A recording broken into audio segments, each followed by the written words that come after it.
Pag-uusapan natin ngayon yung mga kumakalat na balita na naban daw ang Thailand ng FIBA. Ang daming mga post nito sa Facebook at sa Instagram at kahit dito sa YouTube. Sobrang daming content creator na nagpapalaganap ng balitang to.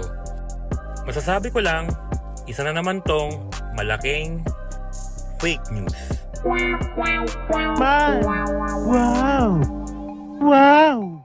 At ang ginagawa nilang blueprint or ebidensya para mapatunayan nila yung pinapakalat nilang balita ay mula sa article na to na nanggaling mismo sa FIBA official page. So anong nangyayari? Parang pinapalabas nila or ewan ko kung anong ginagawa nila, ine-edit nila to, pinapalabas nila na itong ban na to ay nangyari ngayong taon pagkatapos ng SEA Games. Para po sa kaalaman ng lahat, ito pong ban na to ay noong 2011 pa at walang kinalaman sa mga ginawa ng Thailand Federation nitong nakaraang SEA Games. Ang ban na to, kaya sila naban kasi meron silang conflict sa liderato sa kanilang basketball federation.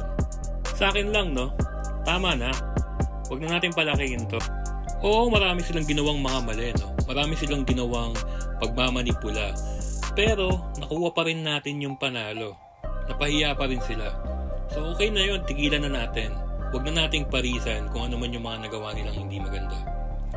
At napatunayan natin na sa Southeast Asia, Pinas lang malakas.